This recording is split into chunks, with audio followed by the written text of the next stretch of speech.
Alléluia. Car Dieu est seulement Dieu. Il est l'unique dans l'univers. Et que ce matin, tous les autres dieux fléchissent les genoux devant le Très-Haut de l'univers, l'alpha et l'oméga, Yahweh, le Dieu, 3 fois saint. Merci Seigneur, ce matin, encore dans ce lieu. Tu nous as permis, Seigneur, d'élever, de magnifier, de psalmodier, Seigneur, ton saint nom. Car la sainteté convient à ta maison. Alléluia. Et la justice, Seigneur, qui vient de toi d'en haut, est la base de ton trône. C'est dans cette sainteté, c'est dans cette justice que tu voudrais, Seigneur, que nous demeurions incessamment pour l'éternité. C'est pour cela, Seigneur, nous sommes venus encore ce matin pour entendre la louange de ta parole, qui est esprit et vie. Cette parole incarnée qui vit en nous, et dont, Seigneur, nous sommes les représentants comme ambassadeurs sur cette terre. Merci, Seigneur, pour ton onction ce matin encore. Comme je suis cet instrument que tu as choisi pour porter ton conseil, que ton onction tombe sur moi, me remplit, afin, Seigneur, que tu puisses parler par ma bouche, délivrer, Seigneur, le message pour que les cœurs soient réceptifs. Ouvre les oreilles, éveille les oreilles, afin que ton nom seul soit magnifié, glorifié dans nos vies et dans ce lieu. Je prends autorité ce matin au nom puissant de Jésus-Christ, de lier tout esprit qui ne confesse pas la seigneurie de Jésus, la sainteté de Jésus, qui pourrait s'élever contre ta parole ce matin. Je les lis au nom puissant de Jésus-Christ de Nazareth. Et je chasse ce matin dans ce lieu, dans les pensées, tout esprit de sommeil et tout esprit de distraction au nom puissant de Jésus-Christ de Nazareth. Donne gloire, Père éternel, à ton nom ce matin parmi nous, et que ton esprit marche au milieu de nous. Au nom de Jésus-Christ. Amen. Alléluia. Je vous salue, bénis fraternellement dans le nom du Seigneur, et je bénis également ceux et celles qui nous visitent ce matin. Amen. Donc avant de continuer sur ce thème, nous allons venir sur une parole que notre Seigneur Jésus nous a laissée, qui se trouve dans l'évangile de Jean et le chapitre 16. Amen. Donc tous ceux qui nous visitent ce matin, soyez bénis. Amen. Et il n'y a pas de hasard avec notre Seigneur. C'est un rappel. Amen. Pour entrer ce matin dans le menu. Je suis le cep, le vrai, et mon père est le vigneron.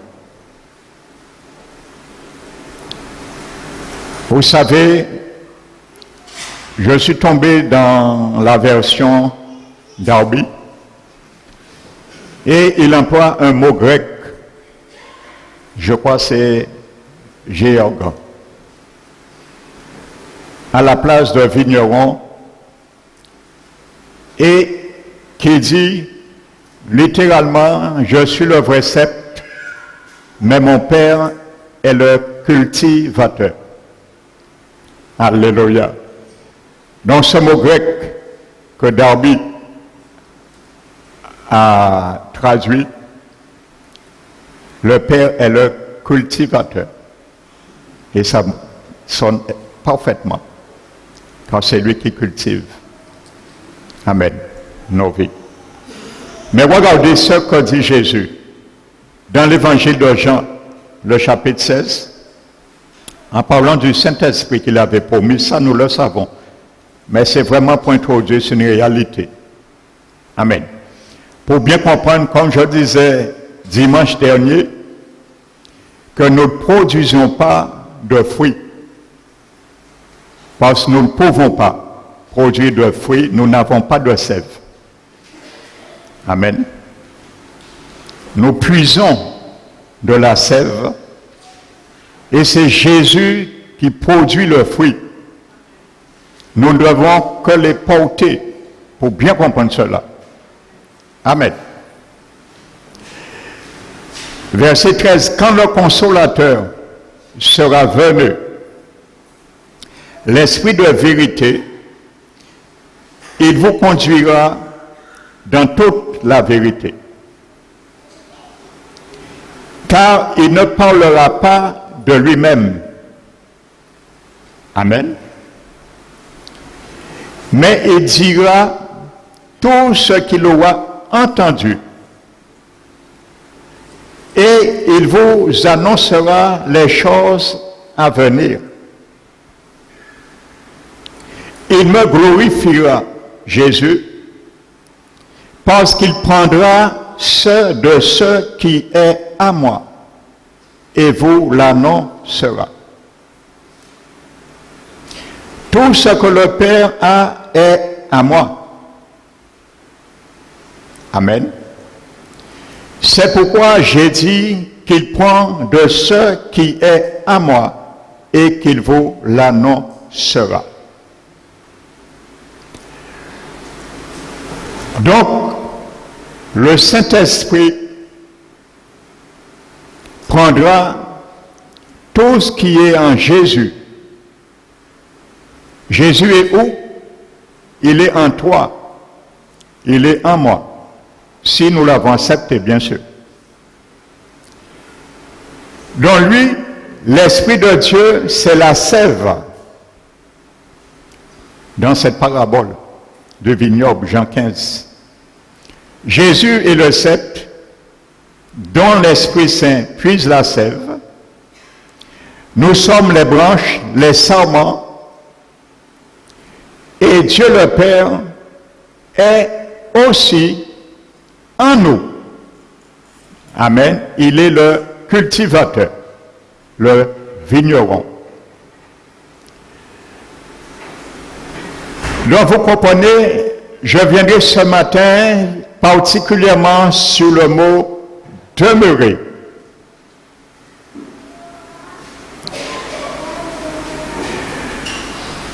Demeurer veut dire, nous allons le comprendre, l'Esprit Saint prendra tout ce qui est en Jésus-Christ.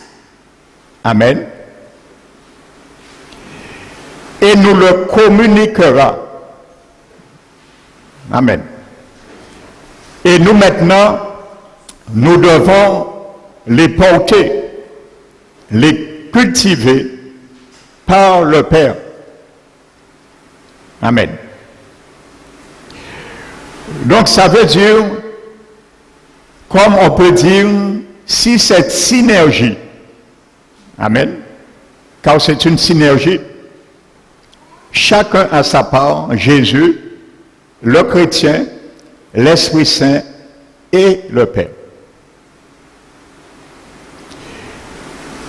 Et tant qu'il n'y aura pas interruption contradictoire dans cette synergie, nous demeurerons incessamment en Christ. Amen. Alléluia.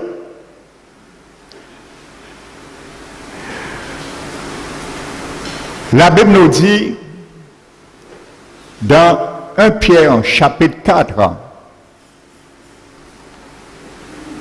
de ne pas considérer, bien-aimés,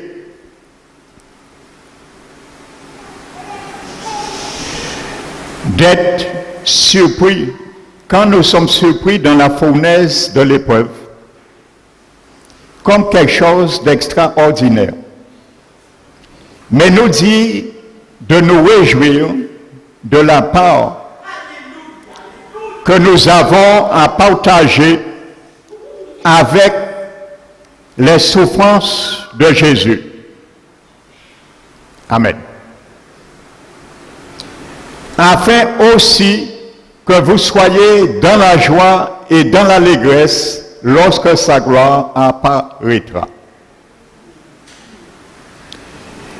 Et il nous dit que si nous sommes outragés pour Christ, de nous réjouir, car l'Esprit de Dieu et l'Esprit de gloire reposent sur nous. Il n'a pas dit l'Esprit de Dieu et l'Esprit de gloire est en nous, parce qu'il est déjà en nous. Amen. Mais l'Esprit de Dieu et l'Esprit de gloire reposent sur nous. Pourquoi il repose sur nous à ces moments bien précis? C'est pour qu'il puisse ramener Jésus à faire une œuvre. C'est pour ramener Jésus qui est dans mon cœur, qui est dans mon esprit, à faire mouvoir la sève, afin qu'il puisse passer dans les branches que nous sommes. Pourquoi il demeure sur nous? Afin de laisser le Saint-Esprit aller puiser dans la sève et le ramener pour nous, pour que nous puissions les dispenser et les porter. Alléluia. Nous sommes ambassadeurs du ciel. Un ambassadeur ne se représente pas. Un ambassadeur ignore sa vie. Il est pratiquement le sosie de ce qu'il représente. Amen.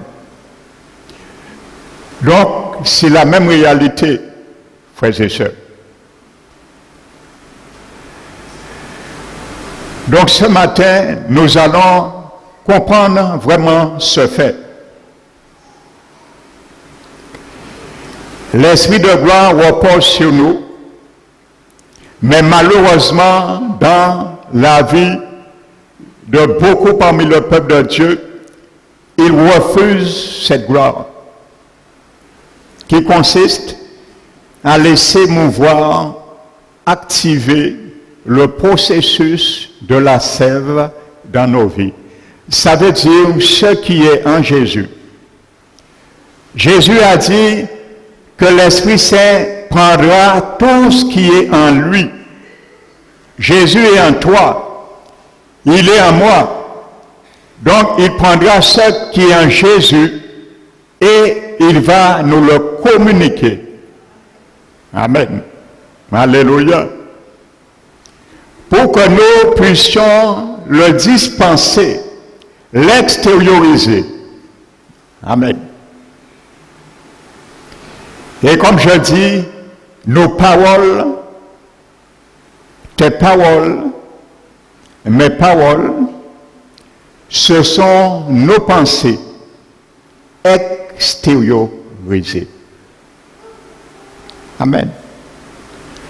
Jésus a dit que l'homme bon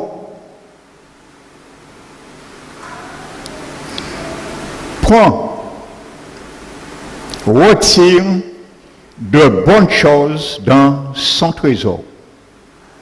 Amen. Et l'homme mauvais tire de mauvaises choses dans son mauvais trésor. Si nous essayons de porter nos propres fruits, ce sont des fruits que nous-mêmes nous allons produire. Amen.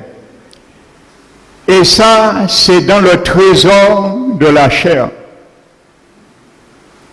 qu'il n'y a rien de bon, pas même un minime, et il n'y a rien de bon dans ça. Alors Jésus ne veut pas nous fouiller là-dessus tout. Paul l'a dit dans Romains 7. Il n'y a rien de bon en moi. Paul qui l'a dit. Hein?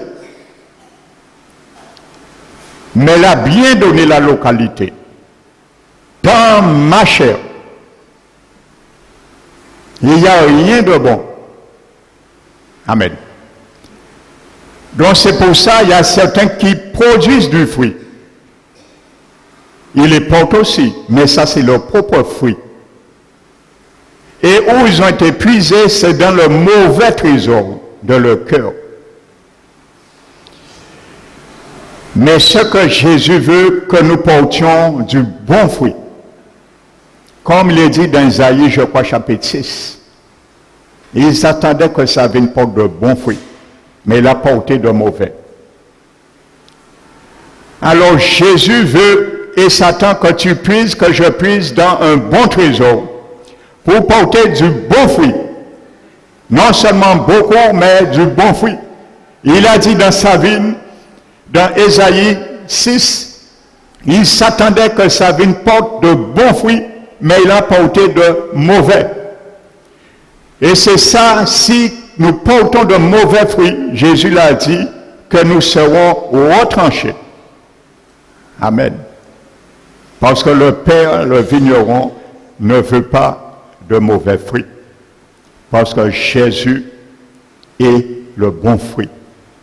Alléluia. Lorsque nous portons ces fruits, nous manifestons le fruit de l'esprit. C'est normal. Parce qu'il a dit qu'il prendra ce qui est en Jésus. Alors quand tu portes les fruits de Galates 5, les fruits de l'esprit, ce sont les fruits que l'Esprit Saint prend qui est en Jésus. Donc Jésus qui est ce fruit. C'est Jésus qui produit ce fruit. Il a déjà produit. Il est là en attente. Il veut que nous les saisissions pour les porter. Amen. Et malheureusement, au lieu de laisser cette loi se manifester, l'écoulement en nous, nous regardons à droite à gauche et rien ne se fait. Vous avez déjà vu un serment,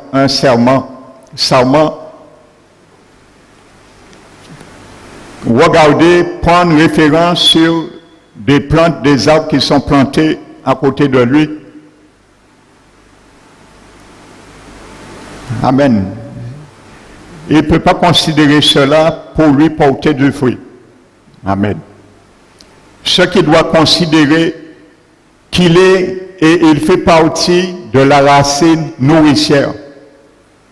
Comme Paul l'a dit dans Romains 11. Amen. Nous sommes greffés en Jésus-Christ pour que nous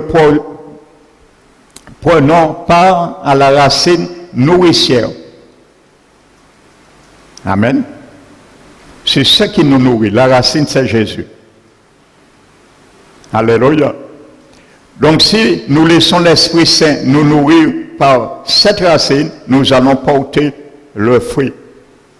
Amen. Alléluia. Donc prenons Jean chapitre 15 pour bien montrer que tout ce que tu fais, c'est Jésus qui donne le moyen de le faire. Et c'est Jésus qui produit le fruit que nous devons porter. Amen. Donc je continue où je m'étais arrêté. Je disais l'expression en moi, dans Jean 15, a une valeur adverbiale qui pourrait être traduite par tout serment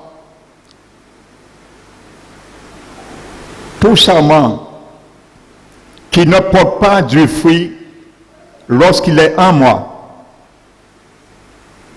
il le retranche. Donc, Jésus nous montre qu'il est impossible, un chrétien né de nouveau ne porte pas du fruit, le fruit de Jésus. Amen. Ça veut dire pour Dieu que tu ne laisses pas la vie de Jésus couler en toi. Pour Dieu, ça veut dire que tu as été simplement greffé, tu es en Christ, mais tu ne demeures pas en Christ. Alléluia. Être en Christ, c'est être greffé en Christ. Et nous tous, nous avons été greffés. Amen, sur le même plan. Le sceptre. Mais demeurer en Christ, c'est laisser la vie de Jésus couler en nous afin de vivre la vie de Jésus. Amen.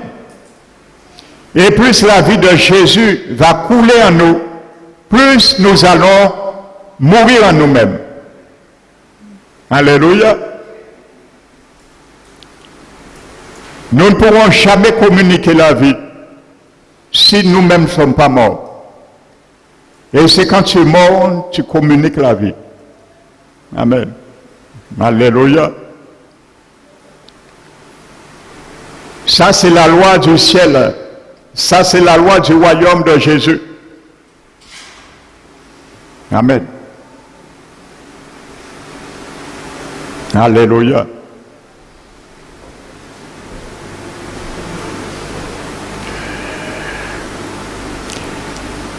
Le mot demeurer en moi ne se rapporte pas à la position du serment, être en Christ. C'est deux choses différentes. Mais au processus de fructification. Demeurer en Christ, c'est maintenir une connexion vitale, vivifiante avec le sceptre qui est la source de la vie. Ça, demeurer.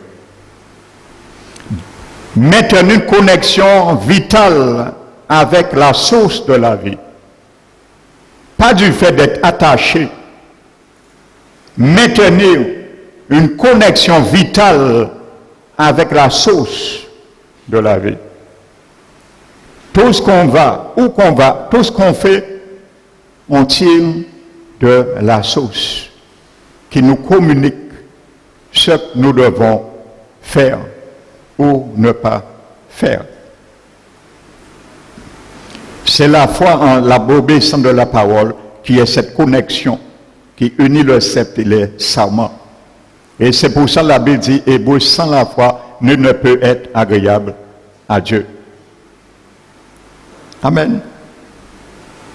Celui qui ne demeure pas en lui montre par là que sa foi est déficiente, temporaire et superficielle. Dans les versets 4 et 5, regardons versets 4 et 5 de Jean 15. Ça paraît un peu paradoxal. Demeurez en moi et je demeurerai en vous.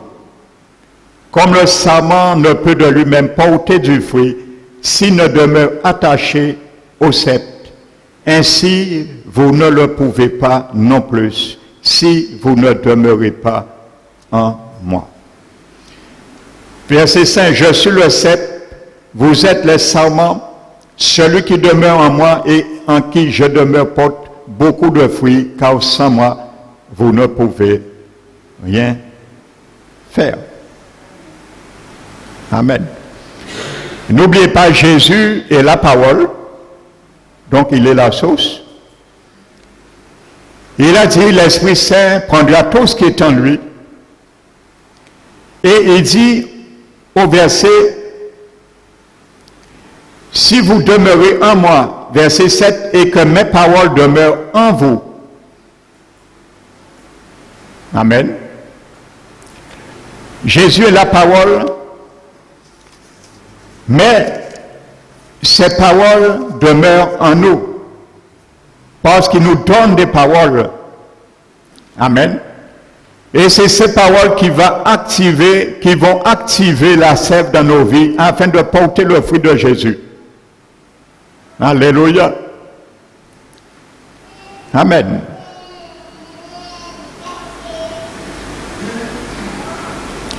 Et je le précise, je l'ai dit, dans ce verset, le grec emploie le mot rhémata.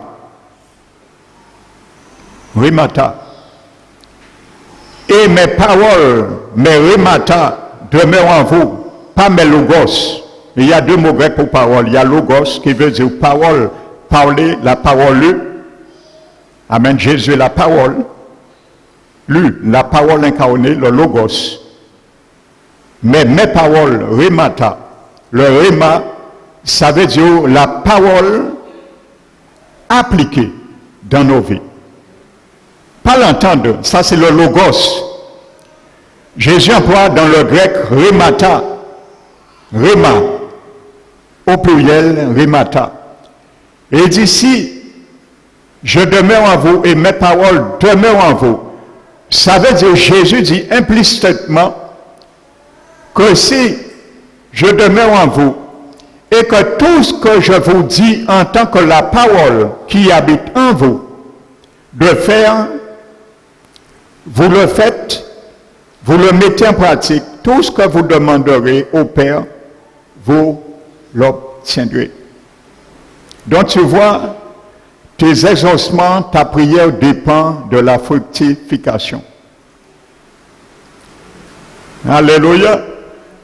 Donc Jésus dit inversement, si vous ne mettez pas en pratique mes paroles que moi je vous dis, ça veut dire que vous ne demeurez pas en moi. Et ce n'est pas la peine de demander au Père quoi que ce soit. Un verset peut se lire des deux côtés, des deux sens. Le sens positif et le sens négatif. Amen. C'est exactement ça que Jésus dit. Donc c'est ça, demeurer. Demeurer, c'est manifester la vie de Jésus. Donc nous sommes dans cette source. Amen. Demeurer, c'est mettre en application tout ce que Jésus, qui est la parole, nous demande de dire et de faire. Et nous n'avons pas d'autre moyen, parce que le Saint-Esprit, il est le seul dispensateur de cela. Il ne va pas chercher ailleurs. Il a dit, il vient pour glorifier Jésus. Et dans cette parabole, Jésus dit que plus que vous allez porter du fruit, mon Père sera glorifié. Mais pour glorifier Jésus, Jean 16 nous dit qu'il prendra tout ce qui est en Jésus et nous l'apportera et nous le dira. Aujourd'hui, on veut entendre ce que dit quelqu'un, on veut entendre ce qui correspond à l'état de nos besoins, mais on ferme ses oreilles bien souvent pour entendre ce que le Saint-Esprit veut nous dire, parce que lui, il va puiser en Jésus. Alléluia. Amen. Nous avons vu dans la prière vendredi, Ésaïe 50. Jésus qui parle dans la bouche du prophète Ésaïe. Il a dit, le Seigneur, l'Éternel, a ouvert mes oreilles, mon oreille. Et Jésus dit, lorsque le Seigneur, l'Éternel, m'ouvre l'oreille, je n'ai point résisté. Pourquoi? Parce qu'il voulait entendre ce que le Père voulait lui faire entendre le concernant. Et il savait un peu de la souffrance. Donc bien souvent, nous ne voulons pas entendre ce que le Père, ce que le vigneron, le cultivateur veut nous faire entendre. Lorsqu'il essaie d'ouvrir nos oreilles, il nous met sur la table d'opération. Nous croyons qu'il est. Nous croyons dire non, non, non, on ne veut pas opération là, ça. Jésus a dit, le Seigneur, l'Éternel m'a ouvert l'oreille, je n'ai point résisté. Et je ne suis point reculé en arrière. Dit non, non, non, on ne veut pas. Il est trop raide. Amen. Eh bien, c'est la même réalité. Quand l'Esprit Saint prend dans la sève qui est Jésus une parole pour nous, pour le mettre en pratique, le réma, nous fermons nos oreilles. Quand le Seigneur, le vigneron, vient et dit, toi, mon fils, ma fille, ton oreille est trop fermée. Je vais l'ouvrir un petit peu, parce qu'il est là pour ça. Le vigneron, il est le cultivateur, son objectif, c'est porter du fruit. Il veut recueillir le fruit que nous portons. Alors nous dit, mon fils, ma fille, mets ton oreille là, je vais un peu l'ouvrir, parce que j'ai constaté que tu entends mal, ou tu fais semblant de mal entendre. Car ma parole, elle est claire et nette comme l'eau. Mais comme tu fais semblant plutôt de ne pas entendre, je vais t'ouvrir un petit peu l'oreille. Mais nous disons non, nous reculons. Et le couteau reste dans la main du vigneron. Et il attend. Et bien souvent, nous voulons s'attendre de quelque chose de Dieu. Regardez ce que Jésus dit, verset 7. Si vous demeurez en moi, et que mes paroles demeurent en vous, je vous ai donné le rémata, une parole que tu mets en pratique et que tu n'as pas le choix. Demandez ce que vous voulez et cela vous sera accordé. Amen. Alléluia. Un enfant du Seigneur qui reçoit toujours, c'est quelqu'un qui est exercé à laisser le vigneron ouvrir son oreille pour bien entendre. C'est ça demeurer en moi. Amen. Alléluia.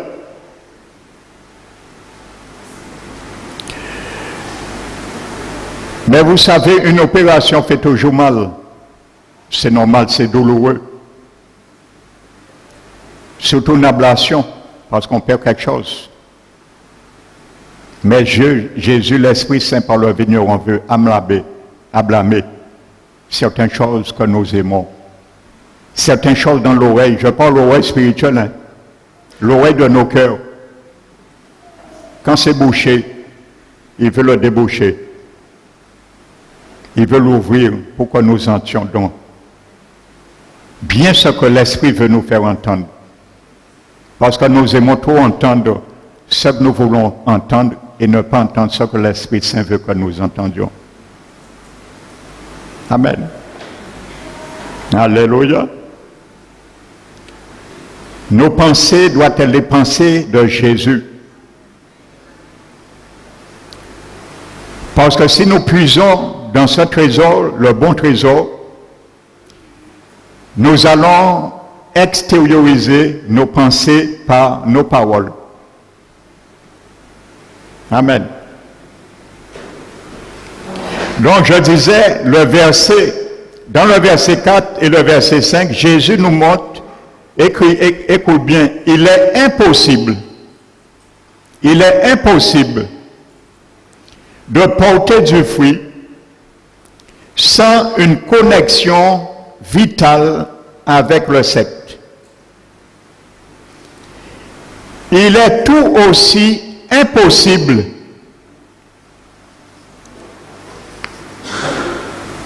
amen, de ne pas porter du fruit si cette connexion existe.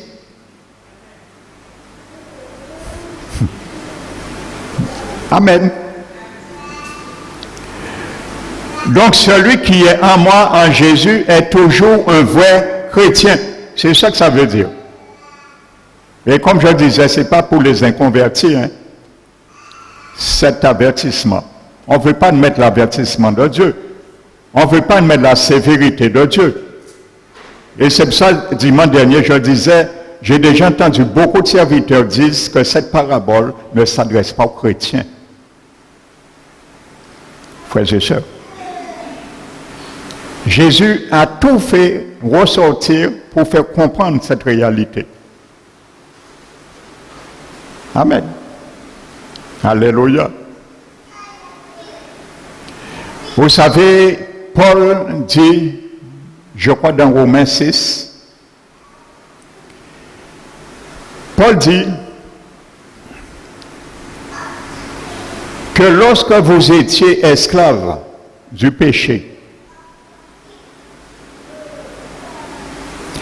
vous livrez vos membres comme esclaves à l'impureté et à l'iniquité pour parvenir à l'iniquité. Amen. Mais dit maintenant donc, livrez vos membres comme instruments de justice pour Dieu, pour parvenir à la sainteté.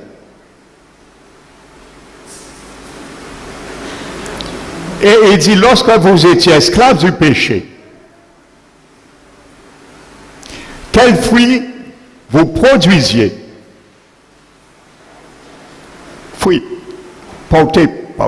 Plutôt. Quels fruits portiez-vous? Ça, c'est des fruits que nous-mêmes, nous avons produits et nous les portions également. Il dit, les fruits dont maintenant vous rougissez. Et leur fin était la mort. Mais dit maintenant, étant maintenant devenu esclave de la justice de Dieu,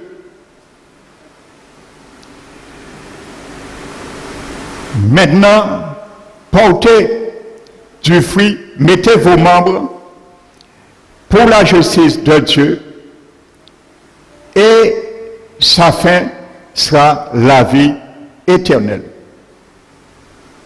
Alléluia.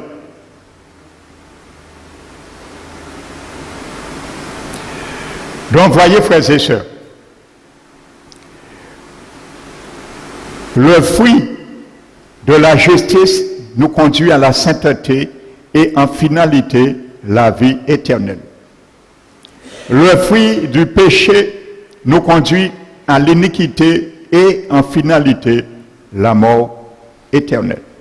Aux chrétiens qui étaient sauvés que Paul parle. Amen. Et toujours dans 1 Pierre chapitre 4, il dit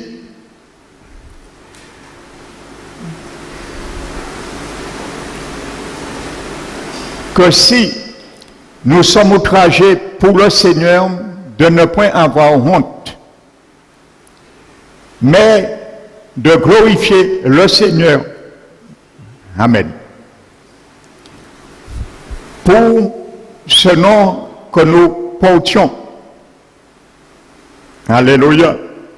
Il dit de glorifier le Seigneur, de ne pas avoir honte pour ce nom que nous portions. Alléluia.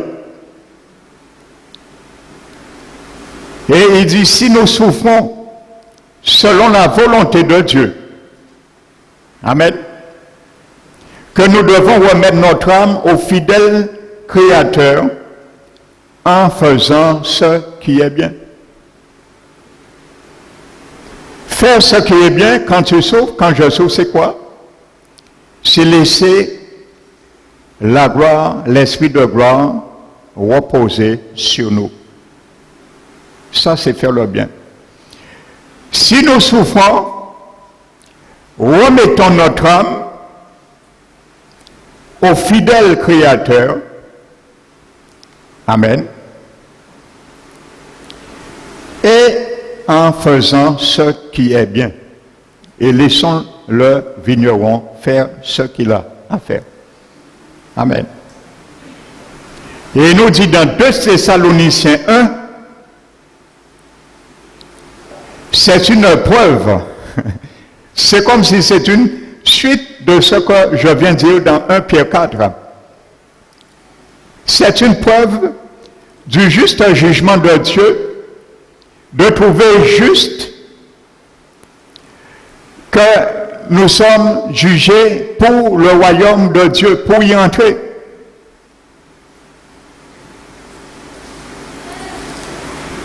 Amen. Alléluia. Parce que Pierre dit qu'il faut savoir que le jugement de Dieu commence par la maison de Dieu. Le jugement de Dieu commence par sa maison. Nous, les chrétiens. Alléluia. Le jugement de Dieu commence par sa maison. Et si c'est par nous qu'il commence, que sera la fin de ceux qui n'obéissent pas à son évangile? Qui obéit à l'évangile de Jésus? Qui peut me dire?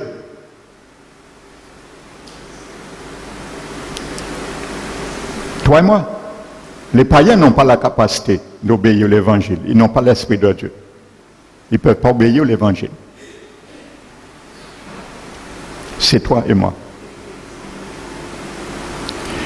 Si donc le jugement commence par nous, quelle sera la fin de ceux qui n'obéissent pas à l'évangile de Christ, aux chrétiens qu'il parle? Parce que tu es né de nouveau pour obéir à l'évangile de Christ. L'évangile de Christ, l'obéissance, ce n'est pas un jour je t'accepte dans ma vie comme sauveur et Seigneur. Après c'est fini, on ne prend même pas le baptême. Bien souvent, et on est sauvé. Et nous-mêmes, on se fait errer nous-mêmes par notre propre pensée qui deviennent nos propres bergers. Parce qu'on n'a plus besoin de berger pour nous conduire, le Jésus. Yahvé, oui, l'Éternel mon berger. On se conduit soi-même. Parce qu'on a pris un billet pour le ciel. Nous ne pouvons jamais perdre. Mais on s'est trompé par de faux raisonnements. Ce n'est pas ça le salut. Ce n'est pas ça l'évangile. Ça c'est le commencement. Ça c'est tu rentres en Christ. Ça c'est tu, celui qui est en moi, mais pas demeurer en moi. Avec de tels comportements, tu ne pourras jamais demeurer en Christ. Amen. Donc, c'est les chrétiens. Alléluia. Que sera la fin de ceux qui n'obéissent pas à l'évangile de Christ? Et si le juste se sauve avec peine, que deviendra l'impie et le pécheur? Quand il parle bien de nous. Parce que le juste n'est pas le pécheur et l'impie, ou du moins ne devrait pas être l'impie et devenir l'impie le pécheur. Parce qu'il y a beaucoup, aujourd'hui dans la maison du Seigneur, ils sont devenus des impies et des pécheurs. Ils ont perdu leur salut. Donc, Paul parle de deux choses différentes. Si le juste, toi et moi, se sauvent, amen, ah bon? Il y a un problème là. Attends, prenons pour voir si je ne me trompe pas. Je préfère vérifier. Ne pas faire foi à ma mémoire. On va vérifier, c'est bien ce que Paul dit. Pierre, plutôt. Je crois que c'est 1 Pierre 4.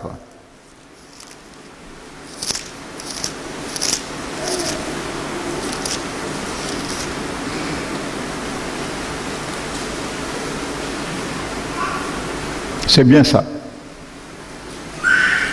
Alléluia. Ma mémoire, tu n'as pas fait défaut, c'est bien ce qui est écrit. Or, si c'est par nous qu'il commence, quelle sera la fin de ceux qui n'obéissent pas à l'évangile de Dieu? Et si le juste se sauve. Ah bon, il y a un problème là. Jésus m'a dit le jour où je l'ai accepté, je suis sauvé. Jésus t'a dit le jour où tu l'as accepté, tu es sauvé. Et il faut se sauver, il faut sauver encore. Il y a deux saluts alors. Et il y a deux manières d'être sauvé alors. C'est bien ce que Pierre dit. C'est Jésus, l'Esprit Saint, le Sceptre qui l'a inspiré cela. Parce que tu es sauvé. Je suis sauvé, mais nous sommes en train d'être sauvés pour être sauvés. Vous avez compris cette équation? Vous voulez que je l'écrive? Nous sommes sauvés égal, équivaut, équation. Nous sommes en train d'être sauvés, tout étant été sauvés pour être sauvés. Donc, dans cette équation, entre sauver, premier membre, terme de l'équation, c'est ce qu'on dit en mathématiques, les jeunes. Et le dernier terme, membre de l'équation, pour être sauvé, entre sauver et pour être sauvé, entre les deux, nous sommes en train d'être sauvés. Donc, selon la pensée de Pierre, pendant que nous sommes en train d'être sauvés, je parle en général, hein, toutes les églises, tous les chrétiens, je parle.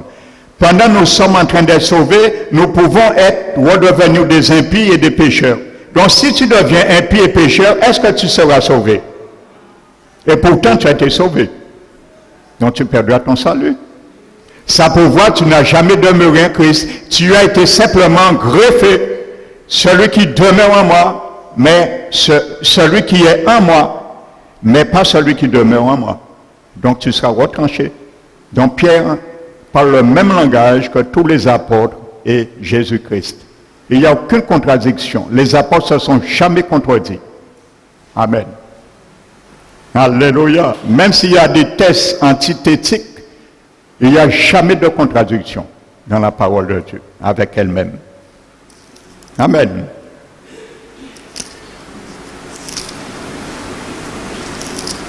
Donc,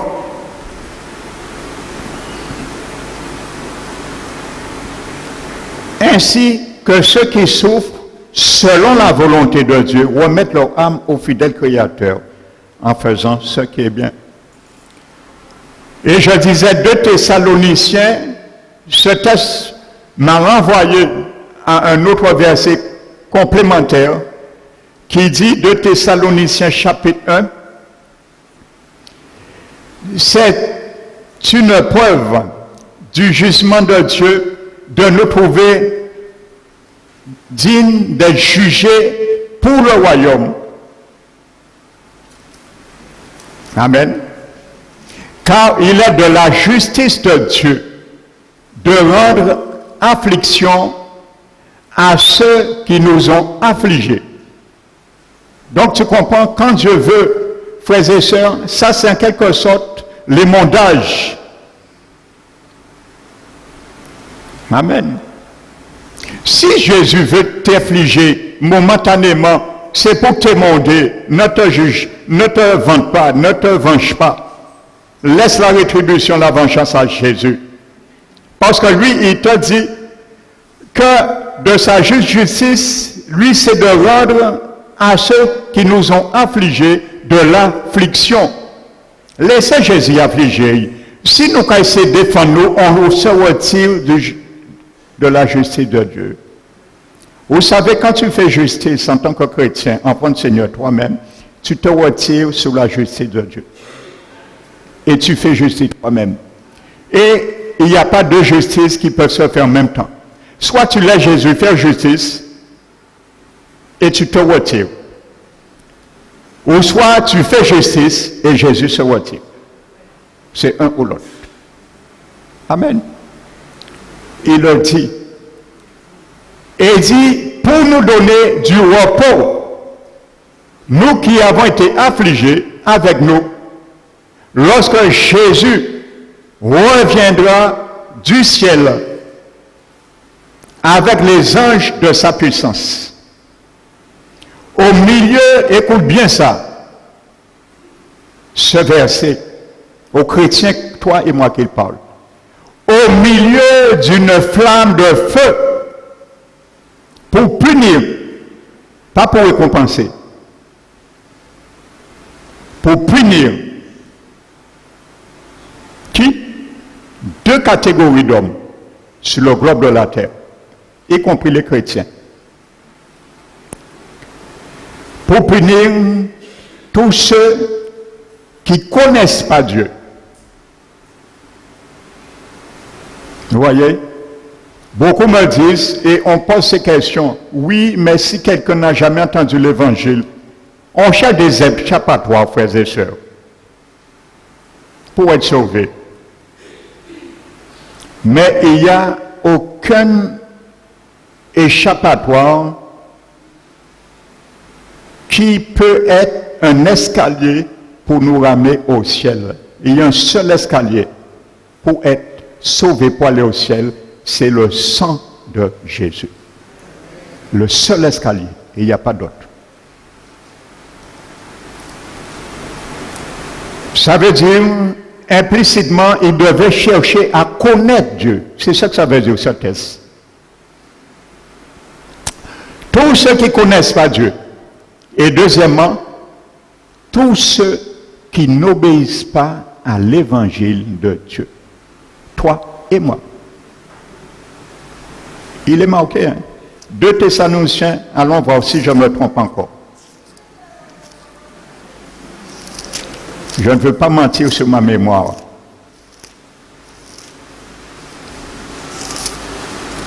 Deux Thessaloniciens, je crois, chapitre 1.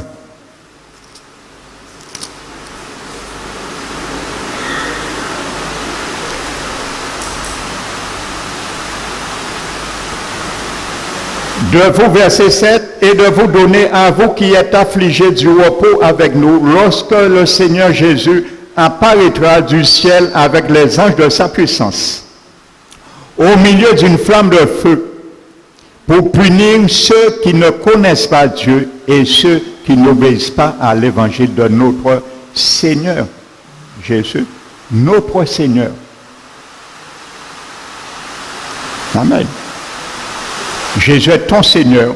Il parle à ceux que Jésus est leur Seigneur. Amen. Donc, ça veut dire, si tu ne demeures pas en Christ, c'est ça que ça veut dire également. Voici la fin. Ils auront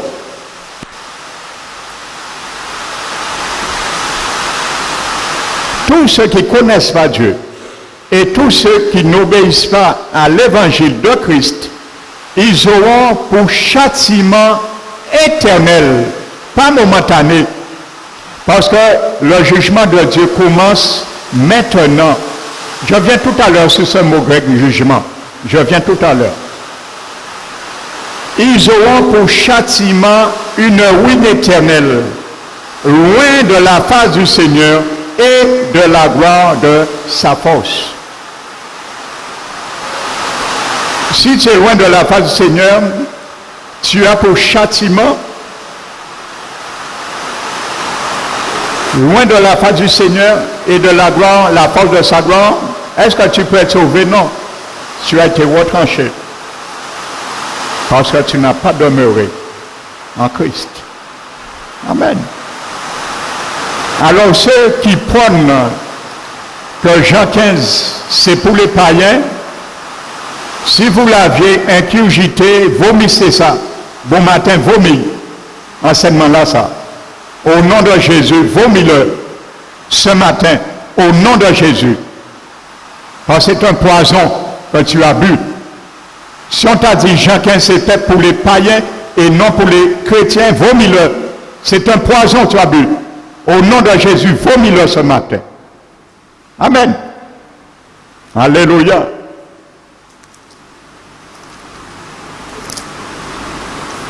Amen.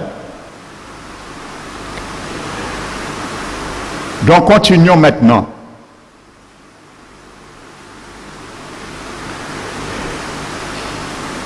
J'avais donné l'explication du mot haine en moi, haine et moi en grec.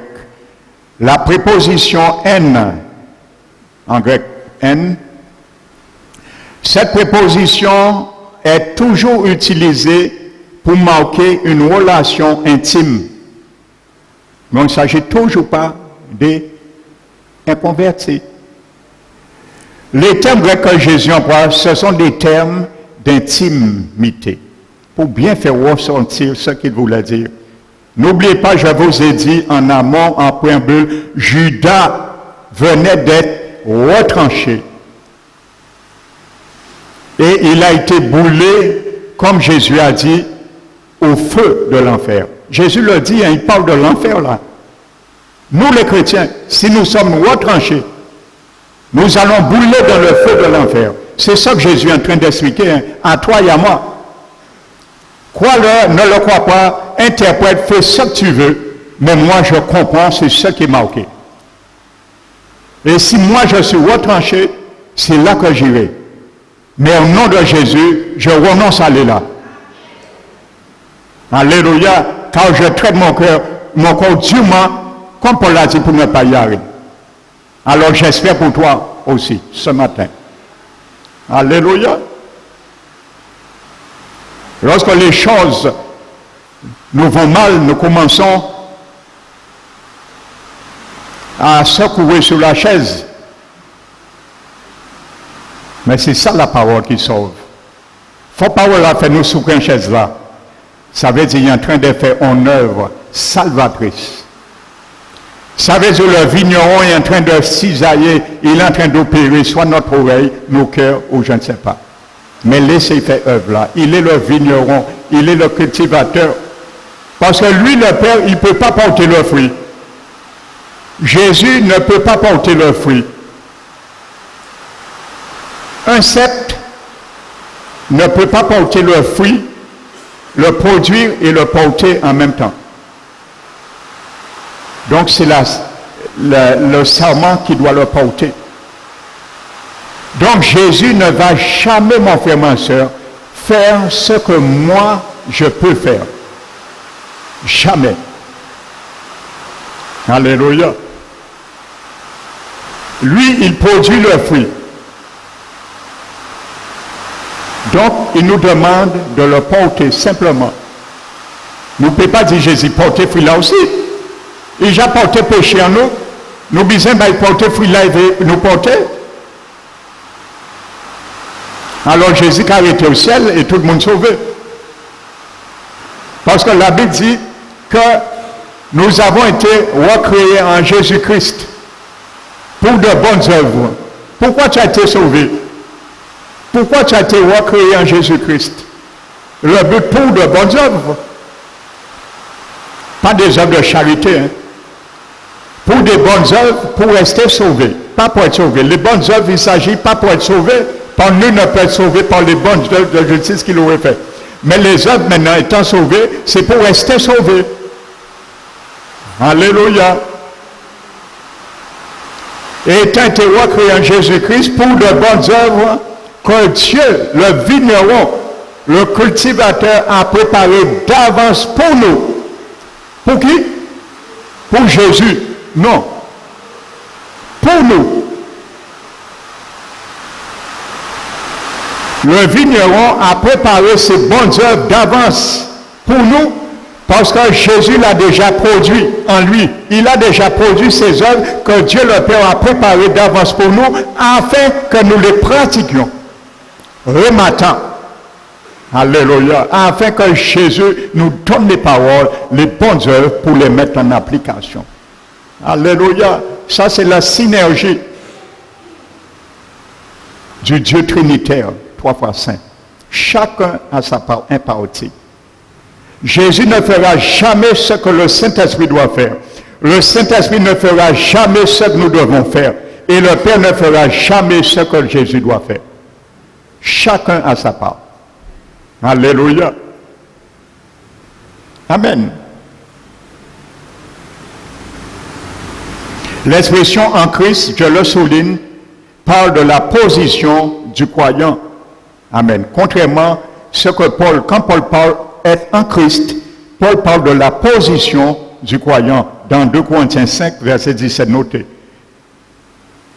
Mais dans le grec, le verbe demeurer, toujours dans Jean 15, c'est le verbe méno. Alléluia. Dans le grec, ce verbe demeurer que Jésus a choisi, c'est méno.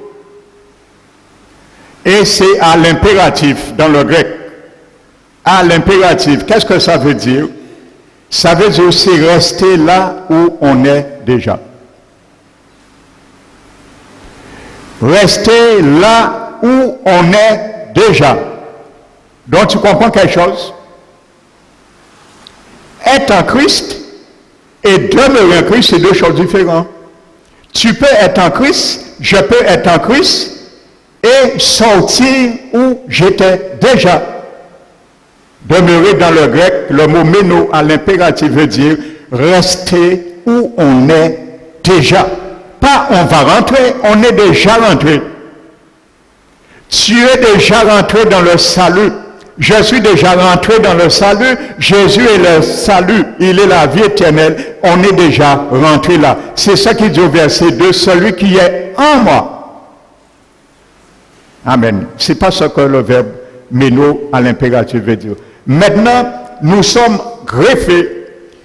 Toutes nos vies doivent rester, demeurer là où on est déjà. Et comment rester où on est déjà? C'est ne jamais sortir de la source.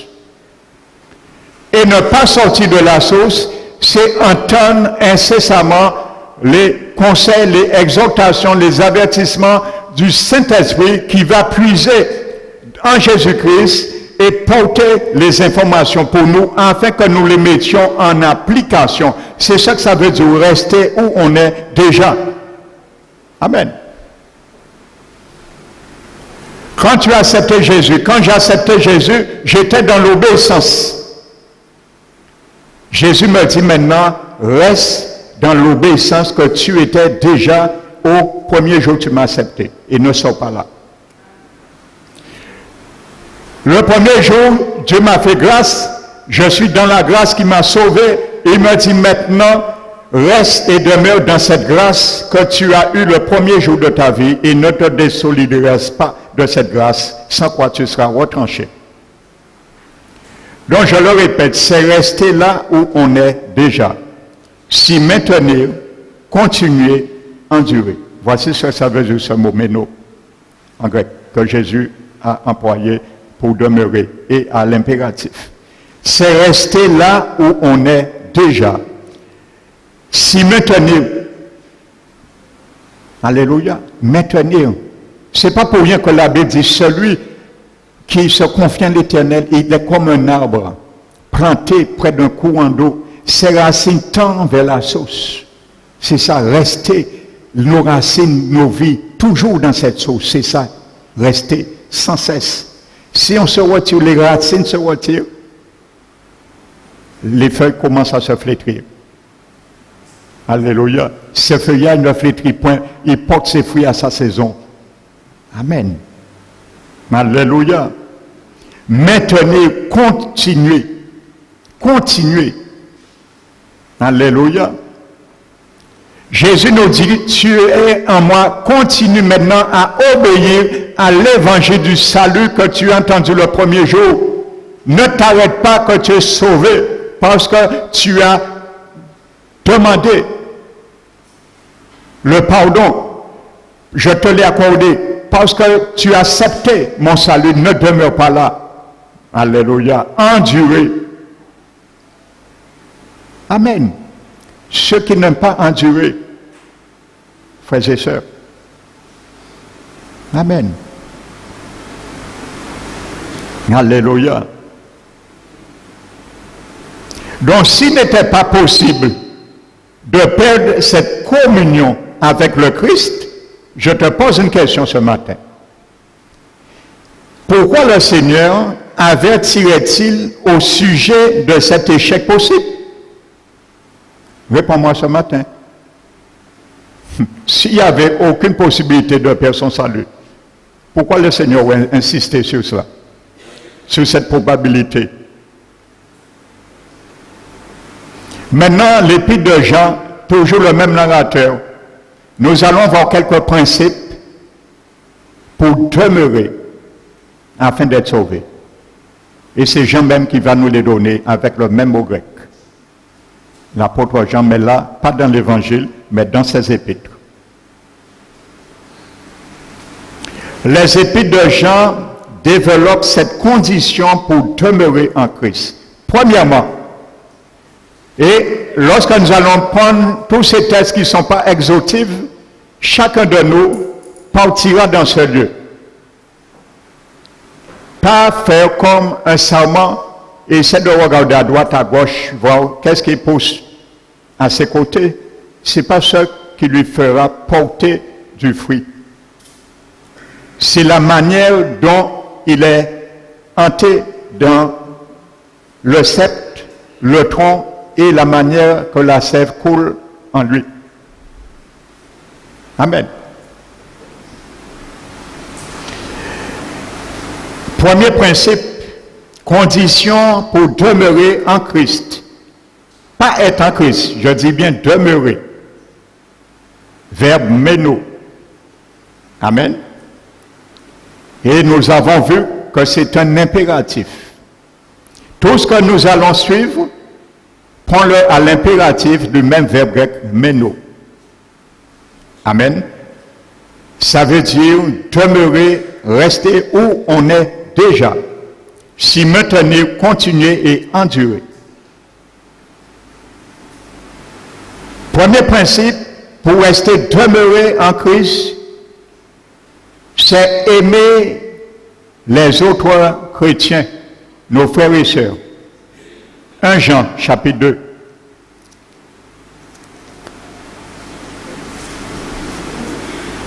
« 1 Jean, chapitre 2, verset 10.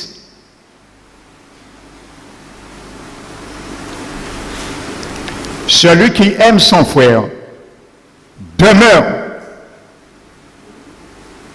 Mais nous, impératif. Alléluia. Ça veut dire, nous sommes toujours dans Jean 15. Hein? Ça veut dire, reste dans cet amour. Quoi qu'il arrive, entre toi et ton frère, reste constamment dans cet amour. Amen. Celui qui aime son frère demeure dans la lumière et aucune occasion de chute n'est en lui. Amen. On n'a pas même qu'à les désinverser là. 1 Jean 4, verset 12. Personne n'a jamais vu Dieu. Si nous nous aimons les uns les autres, Dieu demeure en nous. Et son amour est parfait en nous. Le même mot grec que Jésus a employé dans Jean 15. Amen.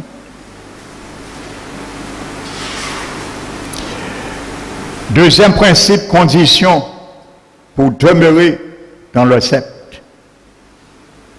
C'est marcher, c'est-à-dire se conduire comme lui. 1 Jean 2.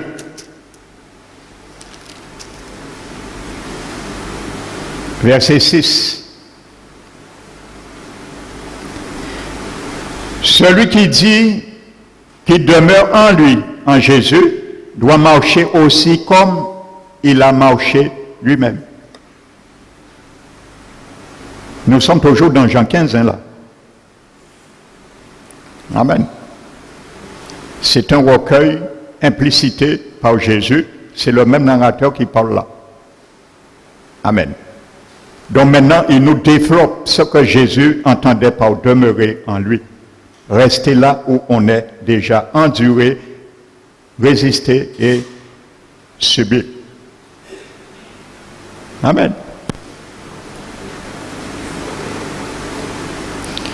Celui qui demeure dans le sceptre, le sarment, tu peux faire ta traduction. Le sarment qui demeure en Jésus-Christ, qui demeure dans le sceptre. Tu peux traduire le sarment qui demeure dans le sceptre doit marcher aussi comme il a marché lui-même. Et quand Pierre nous dit que Jésus a laissé des traces afin que nous marchions et nous le suivons, nous ne pas qu'emprunter ces traces-là, nous ne passer à côté. Et on regarde les traces. Au lieu de l'emprunter, le même chemin, nous passons à côté. Par contre, les traces, il nous l'a donné. Hein? Pierre dit, c'est à cela que vous êtes appelés. Car Jésus lui-même a souffert pour nous. Lui qui n'a point commis de péché, nous laissant un exemple afin que nous suivons ses traces. Et nous décrit ça veut dire quelques traces.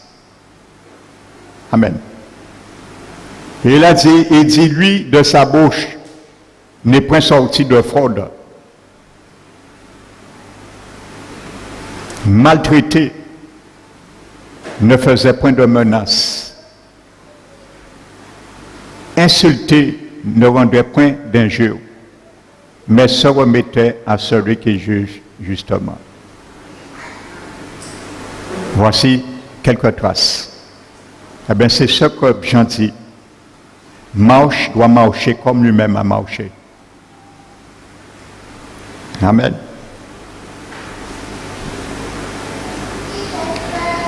Une autre, troisième condition pour maintenir cette connexion vitale demeurée, il faut être ferme dans la foi. 1 Jean 2, 14.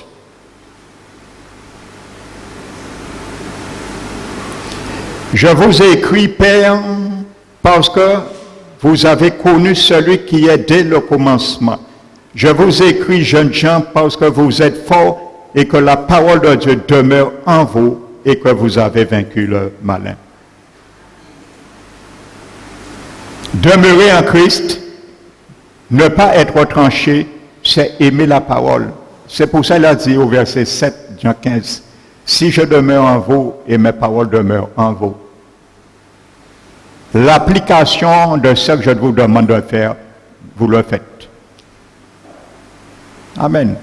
Pas se remplir la tête. Et il y a beaucoup de chrétiens, ils connaissent toute la Bible. Mais mettre en application cette connaissance, c'est tout à fait l'inverse. Ils n'arrivent pas. Ils commentent, oui, la Bible dit ça, la Bible dit ça, la Bible dit ça. Mais montre au moins une fois ce que la Bible dit, extériorise-le dans ta vie au moins une fois pour qu'on le voit. Ce que tu dis est vraiment ce que dit la Bible. Puis Jacques a dit, ne vous bornez pas à l'écouter, mais mettez-le en pratique. C'est ce que Jésus dit. Remata, pas le logos, mais rema. Mettez en pratique. À ce moment, vous serez vraiment branchés dans cette connexion vitale. Amen. Donc je disais 1 Jean 2, chapitre 14.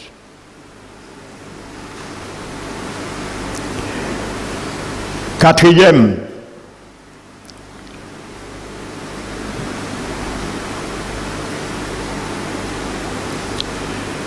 possibilité, condition, être ferme dans la foi. Nous l'avons lu, 1 Jean 2, 14. Accomplir la volonté de Dieu. Amen. Toujours 1 Jean 2, verset 17. Et le monde passe et sa convoitise aussi, mais celui qui fait la volonté de Dieu demeure éternellement. Amen. Celui qui fait la volonté de Dieu demeure éternellement. Un autre critère, se tenir soigneusement à l'enseignement reçu au commencement, c'est-à-dire la vérité apprise au moment du salut. Restez là où vous êtes déjà. La vérité du salut, nous avons entendu le premier jour, restez là que nous sommes déjà. Ne sors pas dans cette vérité. Amen. 1 Jean 2, verset 24. Ce que vous avez entendu dès le commencement demeure en vous. Si ce que vous avez entendu dès le commencement demeure en vous, alléluia. Donc, il précise, Jean détaille maintenant ce que Jésus entendait vraiment par demeurer et non pas être en Christ. Vous demeurerez aussi dans le Fils et dans le Père. Et c'est comme ça le Père sera glorifié. C'est ça porter beaucoup de fruits. Amen. Le premier fruit, on doit porter, c'est être en Christ. C'est un fruit, parce que Jésus a payé pour cela. Et il a porté le fruit, porter encore du fruit et porter beaucoup de fruits et ne pas porter. 4 possibilités. Le premier fruit on porte, c'est Jésus l'a fait pour nous. C'est le fruit de la mort et la résurrection de Jésus. Ça, nous sommes en Christ. Amen. Mais à partir de là, le Père cherche que nous portions beaucoup de fruits. Amen. Continuons à porter du fruit. Ne s'est pas arrêté au salut, je suis sauvé. Amen, alléluia, et ça s'arrête là. Non. Porter maintenant beaucoup de fruits, c'est incessamment démontrer que nous sommes bien restés dans notre salut. Le jour où nous avons reçu le premier fruit qui s'est manifesté dans nos vies. Amen. Le verset 24, je le relis. Si ce que vous avez entendu dès le commencement demeure en vous, vous demeurerez aussi dans le Fils et dans le Père. Ça veut dire, mon frère, lis-le dans l'autre sens.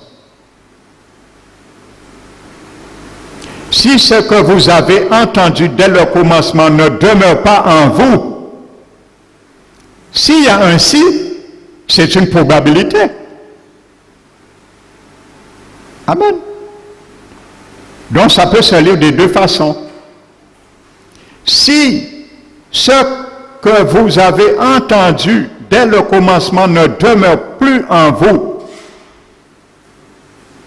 vous ne demeurerez plus dans le Fils et dans le Père. Donc c'est normal. Si tu ne demeures plus dans le Fils, ni dans le Père, où es-tu? Ça veut dire que tu n'es plus dans le sceptre. Tu es retranché. Amen. La parole de Dieu est simple. Nous le compliquons. Amen. 1 Jean 3, pour rester demeuré,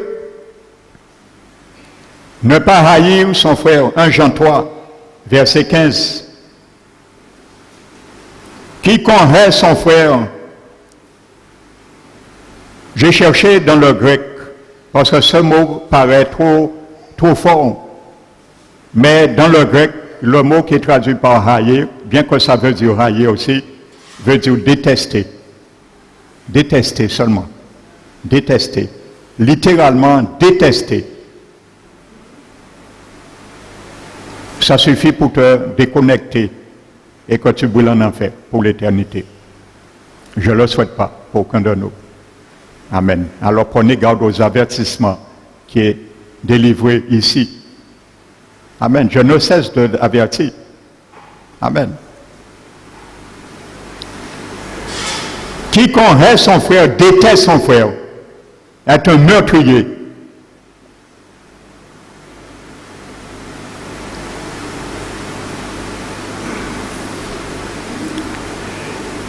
Comment le meurtrier? Posez la question, Saint-Esprit. Je ne vais pas être son avocat. Posez la question, Saint-Esprit. Il te répondra. Il est là pour cela. Il a dit qu'il nous annoncera et nous conduira dans toute la vérité. Comment l'Esprit Saint te parle?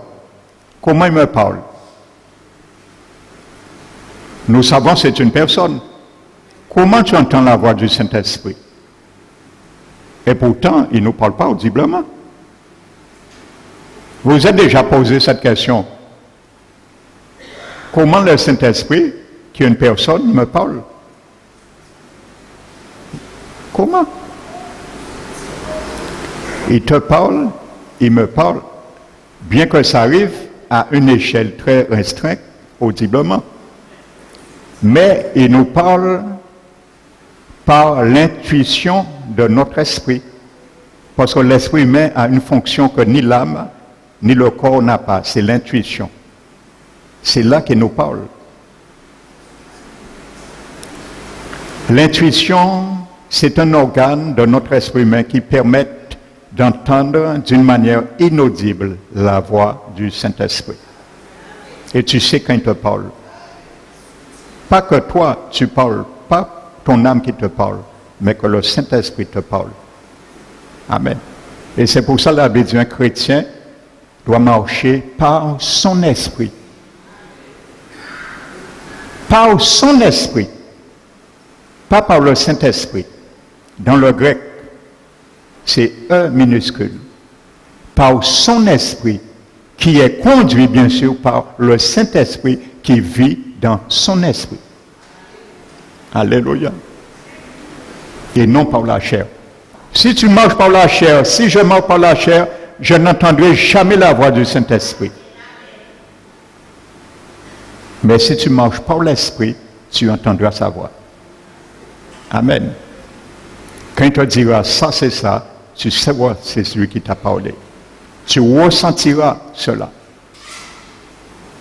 Amen. Il y a d'autres, je vais m'arrêter à ces tests. La Bible dit un témoignage est confirmé sous la déposition de 2-3 témoins. Nous avons vu plus que 3 témoins là. Le témoin, c'est la parole de Dieu.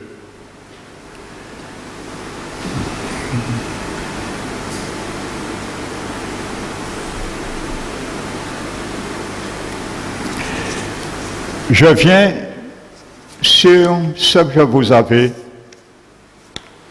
dit. Je n'ai pas détaillé les mondages, mais je l'ai expliqué. Il y a des techniques, bien sûr, dans un vignoble, des techniques pour traiter les sarments. Mais l'émondage veut dire traiter, prendre soin, ainsi de suite. Mais je viens sur 1 Pierre, je vais conclure avec cela, pour interpeller notre conscience. 1 Pierre chapitre 4, nous avons lu.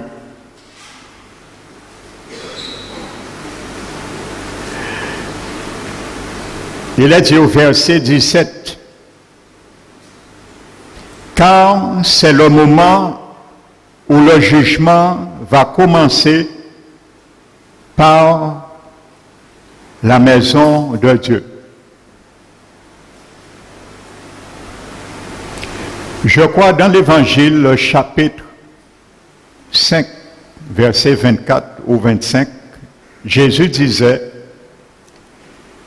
que celui qui croit en moi, en lui, non, celui qui écoute ma parole et qui croit en celui qui m'a envoyé, a la vie éternelle. Il ne vient point en jugement, mais il est passé de la mort à la vie. Donc, la Bible est claire, il ne vient point en jugement. Et nous allons comprendre pourquoi l'apôtre Pierre dit que le jugement de Dieu commence maintenant pour son Église. Parce que la Bible ne se contredit pas. Jésus a bien précisé que nous ne venons pas en jugement. Et il dit ailleurs que Dieu ne nous a pas appelés ni réservés pour le jugement dernier, mais pour l'acquisition de notre salut.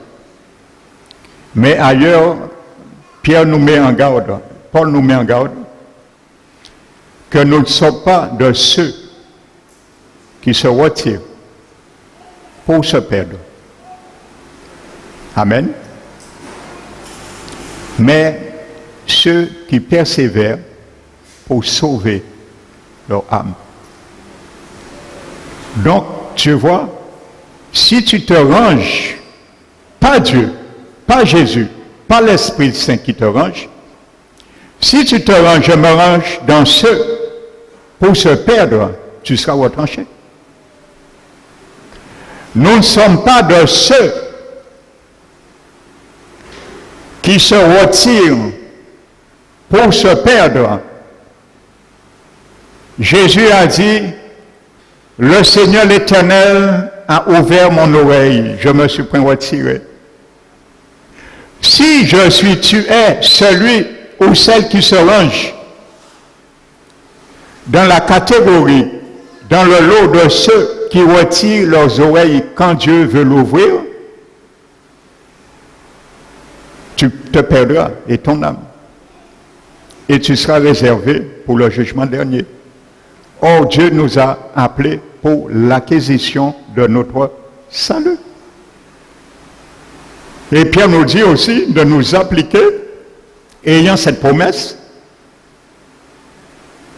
de nous efforcer, frères et sœurs, afin que nous restions dans cette vocation et affermir notre élection et notre vocation. Il faut l'affermir. Amen. Donc c'est pour venir à cela, le mot jugement de verset 17 de 1 Pierre 4. Maintenant, quand la Bible dit c'est le moment où le jugement va commencer par la maison de Dieu, il dit si ce n'est pas nous qui commence, que sera la fin de ceux qui n'obéissent pas à l'évangile de Dieu? L'apôtre Pierre, dans le grec, emploie l'article défini. Amen. Tout. Et le mot jugement en grec, c'est krima ou krisis. Tout krima ou tout grisis. Amen. L'apôtre Pierre emploie l'article défini devant le mot jugement. Ça veut dire qu'il s'agit, comme je vous cite, noté dans 1 Pierre chapitre 1 verset 17, vous allez les lire chez vous, 1 Pierre 2 verset 23 et 1 Pierre 4 verset 5 à 6. Il s'agit dans ce mot littéralement du jugement dernier. Amen.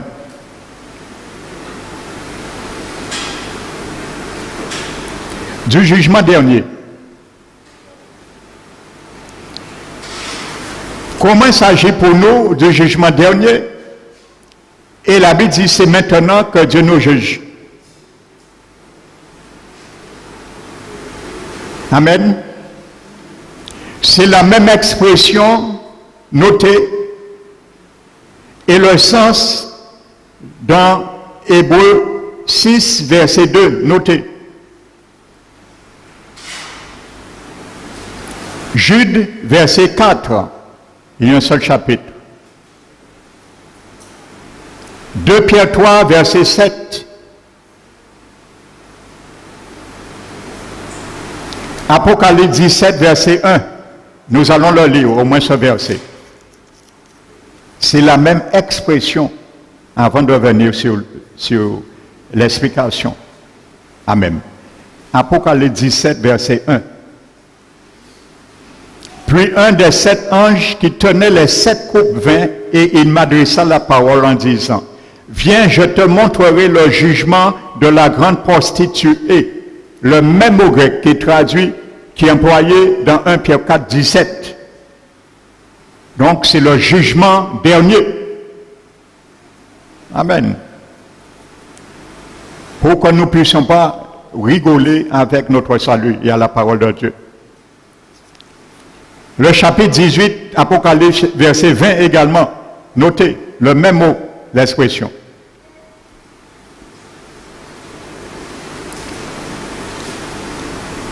Donc Pierre dit au destinataire que la persécution pour laquelle il passe est une phase du jugement dernier. Est une phase du jugement dernier.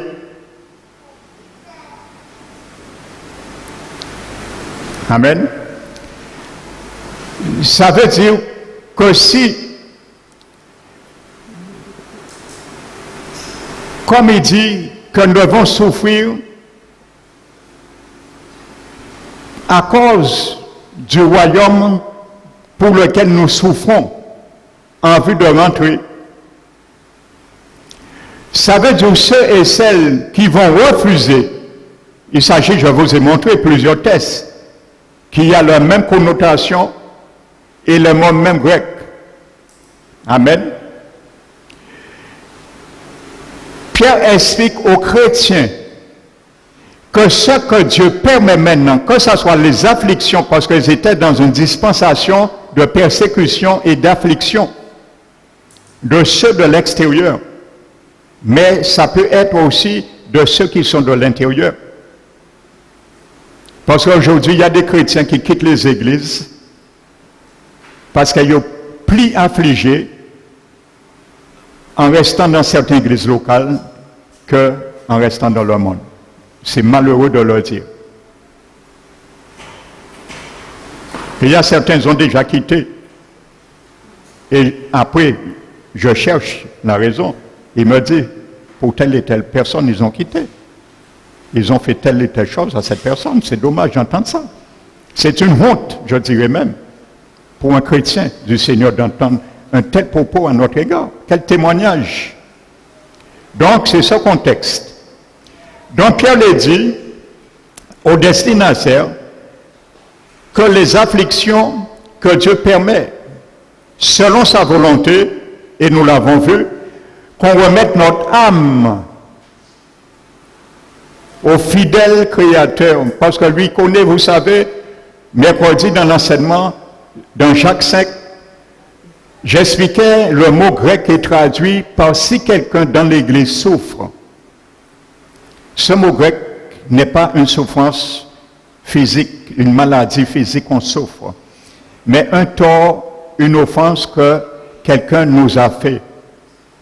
Frères et sœurs, c'est ça cette souffrance. Le remède que Dieu donne, c'est prie. Pas te venger, pas essayer de se soulever contre la chair et le sang. Il te dit prie. C'est une ordonnance qui est simple. Parce que Dieu a la solution. Il est le médecin. Amen. Mais Pierre dit maintenant, si vous refusez, maintenant, il prend ça, mais comprenez tout ce que nous avons lu en amont tout à l'heure là, de l'épître de Jean et autre chose qu'il y en a. Si nous refusons cela, en quelque sorte, c'est une étape, une phase du jugement dernier. Dieu considère cela comme notre jugement en vue du béma, qui est un deuxième mot grec, qui n'a pas une connotation de châtiment. C'est un mot béma, le jugement, ça veut dire c'est pour nous donner notre récompense. C'est un jugement en vue de notre récompense, ceux qui seront sauvés. Maintenant, si pendant notre pèlerinage terrestre, selon le contexte de 1 Pierre et l'apôtre Pierre, si nous ne passons pas ce jugement, en quelque sorte, cet examen, nous serons jugés au jugement dernier. C'est pour ça que Pierre dit que le jugement de Dieu, le jugement dernier devant le trône blanc, dont parle l'Apocalypse au chapitre 20, pour les damnés, il dit, c'est là que nous allons nous retrouver. Ça veut dire en quelque sorte ce que Jésus a dit. Que celui qui ne demeure pas en lui sera retranché. Donc, c'est une façon de savoir si, à travers ces épreuves ou pas, ils seront retranchés ou ils vont demeurer quand même. Alléluia. Donc, c'est bien du jugement dernier que Pierre parle. Mais dit, nous maintenant, comme nous ne sommes pas destinés au jugement dernier, mais à l'acquisition de notre salut, Dieu commence à nous juger maintenant. Parce que lorsqu'un chrétien meurt, il ne doit pas venir en jugement. N'oubliez pas, Jésus l'a dit. Il est déjà jugé. Parce que Jésus a pris le jugement qui nous incombait sur lui déjà. Nous sommes passés déjà par le jugement en la personne de Jésus. Et notre châtiment a été imputé à la justice de Jésus. Il y a un échange qui était fait sur le compte, le registre des comptes.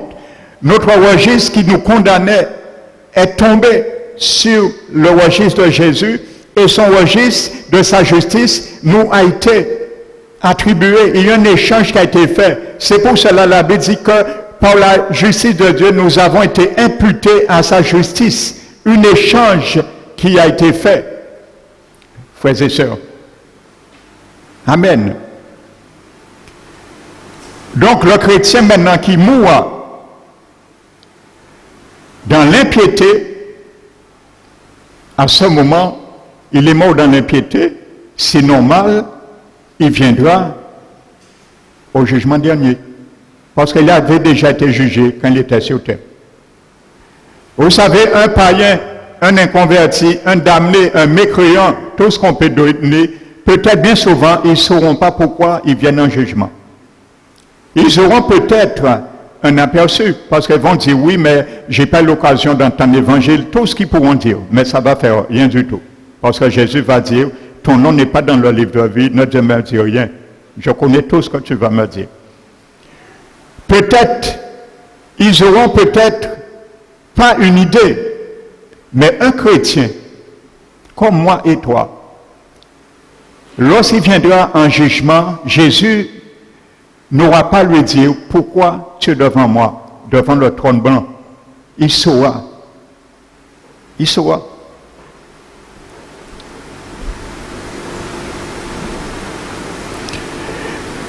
Donc pour conclure, le mot jugement, tout crime ou crisis, ce substantif qui est employé de façon absolue ne peut en effet désigner que le jugement ultime. Les souffrances de l'Église sont encore jugement parce que si ici opère une séparation entre ceux qui obéissent l'Évangile et ceux qui y refusent. Donc voici maintenant le jugement d'un chrétien qui commence maintenant. C'est un jugement pour permettre aux chrétiens de se séparer de la vie, la voie d'un inconverti. Donc c'est pour ça qu'il est jugé maintenant. Donc s'il se laisse guider par son tuteur, par l'aiguillon, le jour qu'il meurt en Christ. Et il attend, sa récompense lui attend là-haut, devant le Béma. Alléluia. Mais s'il meurt dans l'impiété, où il était et n'a pas demeuré, il a été retranché le jour qu'il meurt. À ce moment, effectivement, il sera jugé. Parce que d'une manière ou d'une autre, notre jugement dernier commence maintenant lorsque nous devenons chrétiens. Alors voici la ligne de conduite, frères et sœurs. Alléluia. Je vais conclure Je n'ai pas développé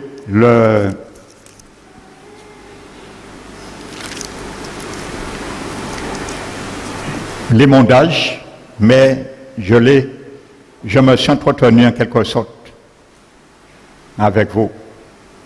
Et après l'émondage, c'est une manière de traiter les sarments, de les nettoyer, de les laver, de les redresser avec amour, avec sagesse, ainsi de suite. Et sachez, il existait deux types d'ouvriers à l'époque qui manifestaient une très grande patience, amour pour son travail. C'était un potier et un vigneron. Ces deux métiers, ça demandait à l'époque une extrême patience et amour, frères et sœurs. Parce que les vases, l'argile, les ramenaient parfois à avoir, comme on peut dire, des cheveux blancs, comme aussi les sarments.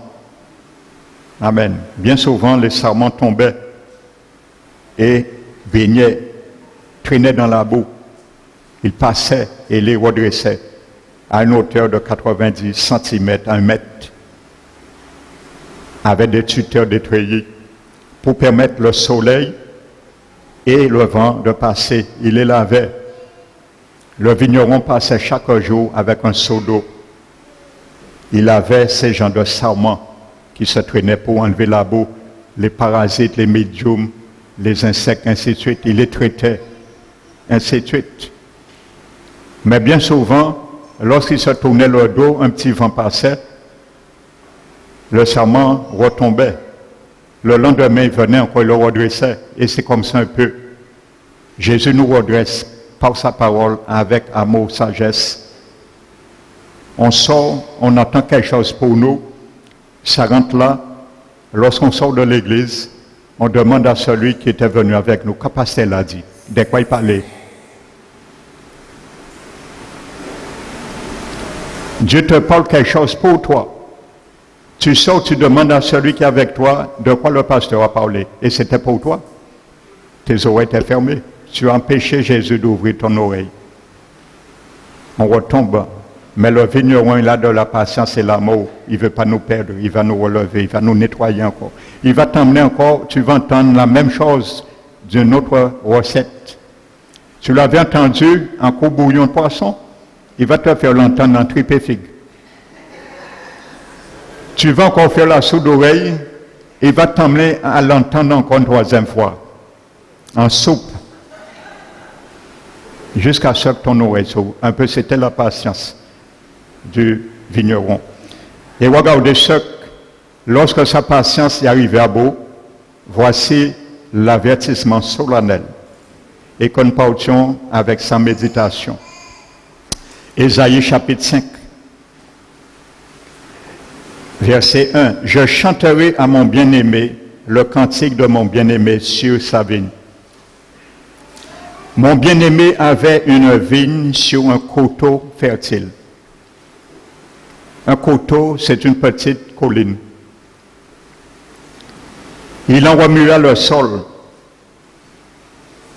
Écoute, ça c'est le vigneron qui fait cela. Il en remua le sol de ton cœur, de mon cœur. Ôta les pierres, Ésaïe chapitre 5. Il en ôta les pierres de nos cœurs, de nos pensées, de notre âme, ainsi de suite. Et il mit un plan délicieux. Il bâtit une tour au milieu d'elle pour la protéger contre les prédateurs, pour monter la garde. Le Seigneur veille 24 heures sur 24 sur nos vies. Il ne dort, il ne sommeille. Pendant nous dormons, nous ronflons, il veille sur nous. Amen. Il y creusa aussi une cuve. Alléluia. Puis il espéra qu'elle produirait de bons fruits. L'homme bon produit de bonnes choses dans son trésor. Là, il puise. Mais elle a produit de mauvais. Vous voyez? Dieu disent, le vigneron, Dieu le Père, il travaille pour que nous portions du bon fruit, mais malheureusement, ce n'est pas parce que tu es enfant de Dieu, il va t'obliger à porter du bon fruit. Tu peux porter du mauvais fruit. Qui était le Père le plus parfait de l'univers? Dieu était le Père d'Adam et Ève. Qui avait reçu la plus grande éducation? Si ce n'est Ève et Adam. Ils ont dévié. Est-ce qu'on va accuser Dieu, le Père? Non. Amen. Mais l'un produit de mauvais. Maintenant donc, habitants de Jérusalem et hommes de Juda, soyez juges entre moi et ma vigne. Qui avait-il encore à faire à ma vigne que je n'ai pas fait pour elle? Frères et sœurs, voici cette parole qui risque de résonner en finalité pour chaque enfant du Seigneur qui perdront leur salut, qui vont être retranchés. Jésus va dire ça. Qui avait-il encore à faire dans ma vigne que moi je n'ai pas fait? Explique-moi mon fils, explique-moi ma fille. Qu'est-ce qui t'empêchait de demeurer en moi et de ne pas être retranché? Explique-moi. Qu'est-ce que je n'ai pas fait que j'aurais dû faire à ma vigne? Amen. Ma prière ce matin, pour moi et pour toi, que cette parole soit point notre partage. Parce que sans le jugement après, vous allez le lire. Amen. Donc, en conclusion, le vignoble, Jean 15, c'est une mise en garde. Un roman d'amour que Jésus nous racontait, son amour avec son Église. Mais il a bien montré, il y aura ceux qui vont demeurer, ils seront sauvés parmi les chrétiens, et il y aura ceux qui ne vont pas demeurer jusqu'au bout, et ils seront jugés.